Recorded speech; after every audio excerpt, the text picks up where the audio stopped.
Hello नमस्कार, जय हिंद। स्वागत है आप सबका एम विद आरबी परिवार में। सीटेट एग्ज़ाम 2022 मैथ की प्रैक्टिस सेट में आप सबका तहे दिल से स्वागत है। आज बहुत ही अच्छे लेवल के प्रश्नों को लेकर के आए हैं, तो आप वीडियो को पूरा देखिएगा। यदि आप चैनल पर नए हो तो चैनल को ज़रूर सब्सक्राइब कर लीजिएगा। आइए चलते हैं आज के अपने पहले प्रश्न पे। आज का पहला प्रश्न क्या पूछा गया है, बहुत ही अच्छा प्रश्न है। क्या कहा गया है? प्रश्न पूछा गया कि 60 में एक पूर्ण संख्या जोड़ी जाती है और फिर वही संख्या 60 में से घटा दी जाती है। प्राप्त दोनों संख्याओं का योगफल कितना होगा? एक संख्या कितनी है? 60 है। कितनी संख्या है? 60 है। इसमें एक पूर्ण संख्या जोड़ी जाती है। कोई भी आप पूर्ण संख्या ले लो जो आपकी इच्छा हो, 10, 5, 20, 25, 30, जो भी आप पूर्ण संख्या लोगे वो इसमें जोड़ी जाती है। दूसरी कंडीशन क्या है? वही संख्या 60 में से घटा दी जाती है। जो संख्या आपने जोड़ा है वही संख्या आप उसी में से घटा दोगे। कह रहा है कि प्राप्त हुई दोनों संख्याएं का योगफल, जो यहाँ से प्राप्त हुआ है कितना, तो आप कहोगे 70, और जो यहाँ से प्राप्त हुआ है कितना, 50, इनका योगफल आपसे पूछा गया है। तो कितना आ जाएगा? 7, 5, 12 यानी 120।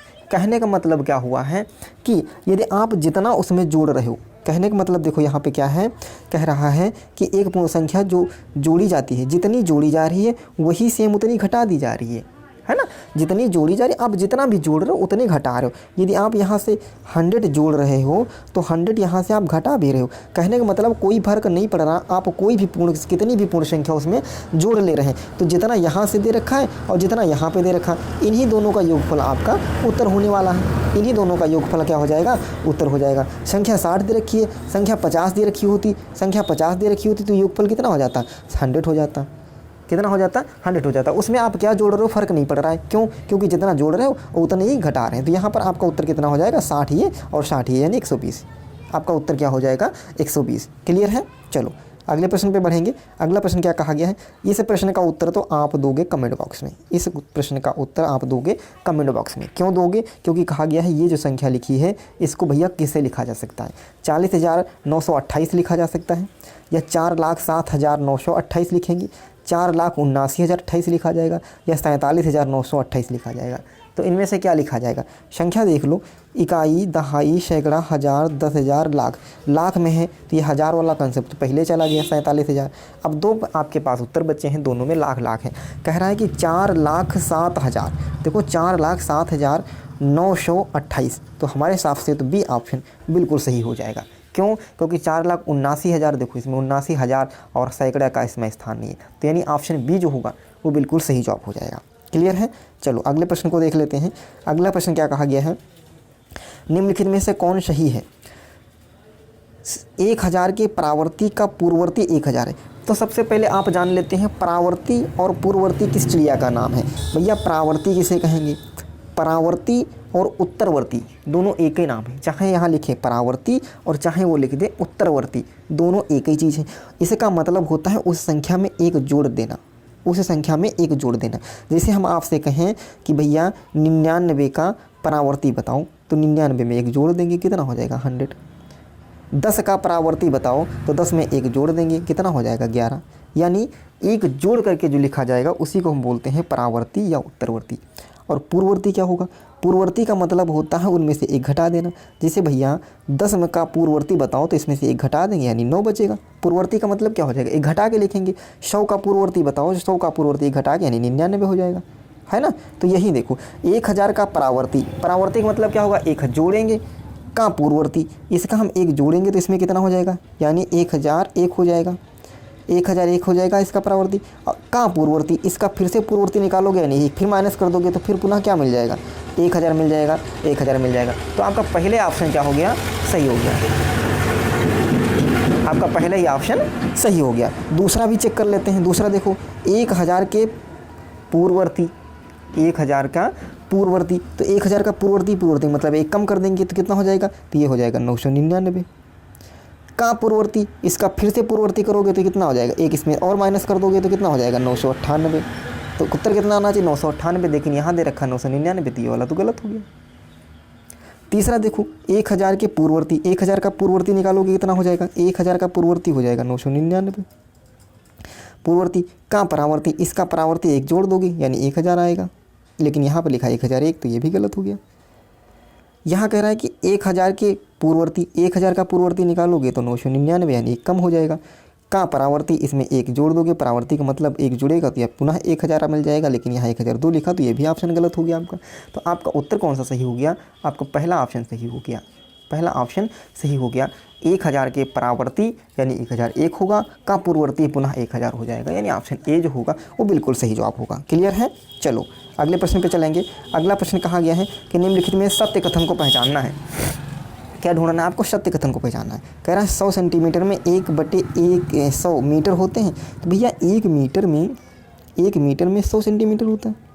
चाहे 100 सेंटीमीटर लिखो चाहे 1 मीटर लिखो, यानी 100 सेंटीमीटर में 1 मीटर होगा, ना कि 1/, ये तो गलत हो गया है ना। इतने मीटर में 0.01 मीटर में 80 सेंटीमीटर होती। भैया इसमें जो है 0.101 मीटर, और मीटर को हम जब सेंटीमीटर में बदलेंगे तो 100 से गुणा करेंगे। जब 100 से गुणा करेंगे तो यहाँ 2 जीरो ये हैं तो 2 जीरो ये हो जाएगा, करके 1 आ जाएगा, यानी 1 सेंटीमीटर हो जाएगा। यहाँ देखा है 10 सेंटीमीटर, तो ये भी गलत हो गया। तीसरा कह रहा है 1 किलोमीटर में 1000 मीटर होते हैं। ये बात बिल्कुल सही है, क्योंकि 1 किलोमीटर में 1000 मीटर होते हैं। और चौथा दे रखा 1 घंटे में 60 सेकंड होते हैं। भैया 60 सेकंड यानी 60 मिनट होते हैं, तो ये भी गलत हो गया। यानी आपका ऑप्शन कौन सा सही हो गया? सी सही हो गया है कि 1 किलोमीटर में 1000 मीटर होते हैं। ये बात बिल्कुल सही है। क्लियर है? चलो तो अगले प्रश्न पर बढ़ चलेंगे। प्रश्न नंबर 5वां। प्रश्न नंबर 5वां क्या कहा गया है? ध्यान से देखना। प्रश्न नंबर 5वें को थोड़ा ध्यान से देखेंगे हम। क्या कहा गया है? कहा गया है कि एक विद्यालय में 360 विद्यार्थी हैं, ठीक है। उनमें से 2/3 लड़कियां हैं। किस में से? 360 की 2/3। 2/3 का मतलब 2/3, यही होगा। इसको 3 से कट करोगे 3 1 कम 3, इधर कट करोगे 3 1 कम 3, 3 दूना 6 यानी 120 आ जाएगा। 120 को 2 से गुणा करोगे कितना हो जाएगा? तो ये 240 हो जाएगा। कितना हो जाएगा? 240 हो जाएगा। यानी 240 क्या है? ये गर्ल हैं, 2/3 लड़कियां हैं और शेष लड़के हैं। तो जब 240 लड़कियां हैं, कितने में से? 360 में से, तो लड़के कितने रह जाएंगे? तो लड़के कितने होंगे अब बताओ? 240 लड़कियां हैं 360 में से, तो 360 में से हम 240 को माइनस कर दें तो कितना आ जाएगा? 120। कितना आ जाएगा? 120। 120 क्या है भैया? बॉयज़ हैं। यहाँ तक ठीक है। फिर कह रहा है लड़कों की संख्या के 3/4 यानी 120 का 3/4। 3/4 का मतलब 3/4। 3/4 खिलाड़ी हैं, तो इसका निकाल लो। 4 से काटोगे 4 1 कम 4 और 4 3 12, यानी 30 आएगा। और 30 को 3 से गुणा करोगे तो कितना आ जाएगा? 90। कितना आ गया? 90। यानी 90 जो है वो क्या है? खिलाड़ी हैं। 90 क्या हैं? खिलाड़ी हैं। जो खिलाड़ी नहीं हैं उन लड़कों की संख्या ज्ञात करो। तो लड़कों की संख्या ज्ञात करो। तो टोटल लड़के हमारे पास 120 थे, इसमें से 90 तो खिलाड़ी निकल गए। तो ऐसे कितने बच्चे हैं लोग खिलाड़ी नहीं हैं? तो 120 में से हम 90 को माइनस कर देंगे। जब 120 में से 90 माइनस करेंगे तो कितना आ जाएगा? 30। कितना आएगा? 30।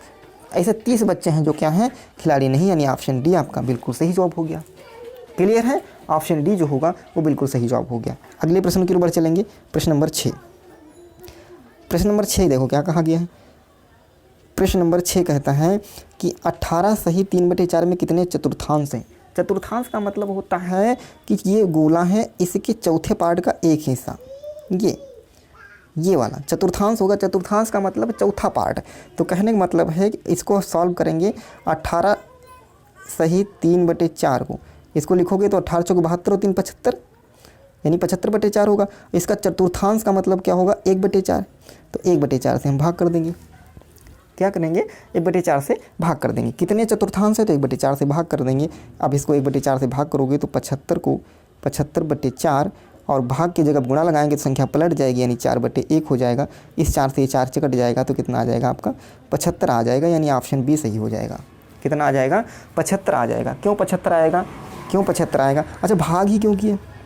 भाग ही क्यों किए? भाग इसलिए किया जाता है, जैसे पूछा जाए कि 18 में कितने 2 हैं? 18 में कितने 2 हैं? ये बताओ कितने 2 हैं? तो आप कैसे बता दोगे? तो 18 को 2 से भाग कर देंगे तो हम बता देंगे 18 में कितने 2 हैं? 9। यानी 2 2 2 2 को हम 9 बार जोड़ेंगे तभी तो 18 आ रहा है ना। 2 को कितनी बार जोड़ेंगे? 2 2 करके 9 बार इसमें जोड़ा गया है, 2 2 करके। सेम इसीलिए यहाँ भाग किया गया है। किससे भाग किया गया? चतुर्थांश से भाग किया। चतुर्थांश कैसे निकालेंगे? किसी पार्ट का 1/4 भाग होता है। क्लियर है? चलो प्रश्न नंबर 7 देखेंगे। प्रश्न नंबर 7वां क्या कहा गया है? कहा गया है एक वर्ग का परिमाप कितना है 24 सेंटीमीटर है और उसकी इसी आयत की लंबाई 8 सेंटीमीटर है। वर्ग तथा आयत के परिमाप बराबर हैं। आयत वर्ग का परिमाप 24 है और जो कि आयत के परिमाप के दोनों बराबर हैं, तो आयत का परिमाप क्या होता है 2 और इसकी लंबाई प्लस चौड़ाई, यही तो होता है। इससे देखो इस 2 से तो काटोगे तो कितना हो जाएगा 12 होगा। यहाँ लिखोगे आप 12 बराबर यहाँ बराबर एल, लंबाई यहाँ देखो दे रखा है 8 सेंटीमीटर, तो यहाँ 8 रख लोगे और प्लस बी, यहाँ से बी मतलब चौड़ाई निकल आएगी। ये इधर जाएगा तो कितना हो जाएगा माइनस का हो जाएगा, यानी 12 में से 8 जाएगा कितना बच जाएगा 4, यानी बी की वैल्यू कितनी आ गई आपकी 4 सेंटीमीटर आई। कितनी आई 4 सेंटीमीटर। पूछा गया है तो आयत का क्षेत्रफल ज्ञात करो। आयत का क्षेत्रफल क्या होता है भैया, लंबाई गुणे चौड़ाई। लंबाई कितनी दे रखी 8 और चौड़ाई अभी आपने निकाला 4, गुणा करोगे तो 8 चक्कू 32, कितना हो जाएगा 8 चक्कू 32, यानी ऑप्शन ए जो होगा वो बिल्कुल सही जवाब होगा। क्लियर है। चलो अगले प्रश्न की ओर बढ़ चलेंगे।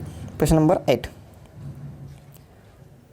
ये देखो प्रश्न क्या कहा गया है कि एक वर्ग की भुजा कितनी है 10 सेंटीमीटर है। यदि वर्ग की भुजा को 2 गुना कर दिया जाए तो नया क्षेत्रफल कितने गुना हो जाएगा। नया क्षेत्रफल कितने गुना हो जाएगा, इसको आप 2 तरीके से लगाओगे। पहले क्या करोगे, एक वर्ग बना लेंगे। वर्ग की भुजा क्या हो जाएगी 10-10 सेंटीमीटर, यानी सभी 10-10 सेंटीमीटर हैं। और वर्ग का क्षेत्रफल क्या होता है, भुजा स्क्वायर होता है, यानी 10 का स्क्वायर करोगे तो दाम 100 आ जाएगा। कितना आ गया 100 आ गया। दूसरी तरफ लगाएंगे, क्या कहा गया है, उसकी भुजा को 2 गुना हम कर देंगे, यानी 10 से कितना हो गया 20 हो गया। इसको पुनः करेंगे, भुजा स्क्वायर करेंगे तो 20 हम 400 हो गया। कितना आ गया 400। नया क्षेत्रफल कितने गुना बढ़ जाएगा, देखो 100 से कितना बढ़ गया 400 हो गया, यानी कितने गुना बढ़ गया भैया 4 गुना बढ़ गया। आपने उत्तर बी सही कर लिया, बिल्कुल सही बात है ना।